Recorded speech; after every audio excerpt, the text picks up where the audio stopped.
ಕುಡಿಯುವ ನೀರಿಗಾಗಿ ಹೋರಾಟ, ಕುಡಿಯುವ ನೀರಿಗಾಗಿ ಹೋರಾಟ.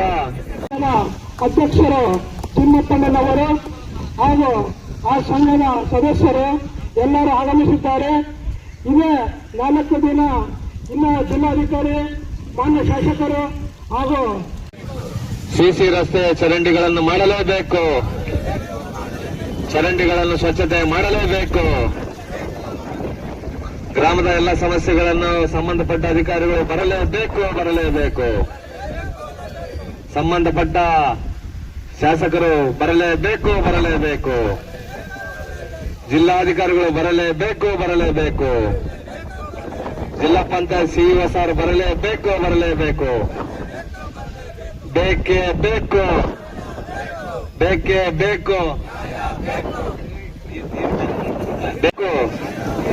ಕುಡಿಯುವ ನೀರಿಗಾಗಿ ಹೋರಾಟ, ಕುಡಿಯುವ ನೀರಿಗಾಗಿ ಹೋರಾಟ. ಬೇಕೇ ಬೇಕು. ಕುಡಿಯುವ ನೀರು ಬೇಕೇ ಬೇಕು.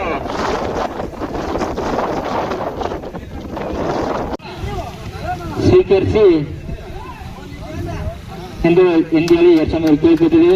ಹಾಗಾಗಿ ಹಮಾಲರ ಸಂಘಕ್ಕೂ ಕೂಡ ನಮ್ಮ ಸಂಘಟನೆಯಿಂದ ತುಂಬ ಹೃದಯದ ಧನ್ಯವಾದವನ್ನು ಅರ್ಪಿಸಿದ್ದು.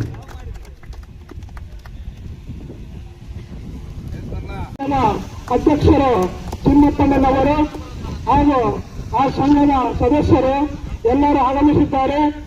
ಇದೇ 4 ದಿನ ಇನ್ನು ಜಿಲ್ಲಾಧಿಕಾರಿ, ಮಾನ್ಯ ಶಾಸಕರು ಹಾಗೂ ಇನ್ನು ಬರ ತಡವಾಗಿದೆ. ಆದರೆ ಬರಲಿರುವ ಈ ಹೋರಾಟ ಇನ್ನು ಮುಂದುವರಿಯುತ್ತೆ. ಹಲವಾರು ಸಂಘಟನೆಗಳು ಕೈ ಜೋಡಿಸಕ್ಕೆ ಆಗಮಿಸುತ್ತಿದ್ದಾರೆ. ಆದ ಕಾರಣ ಈ ಕುಡಿಯುವ ನೀರು, ಈ ಗ್ರಾಮದ ರಸ್ತೆ ಎಲ್ಲ ಅನುಕೂಲ ಮಾಡಿಕೊಡಬೇಕಂತ ಹೇಳಿ ಕೇಳ್ಕೊಳ್ತೀವಿ. ಆದ್ರೂ ಈ ಅಮಾನೀಷ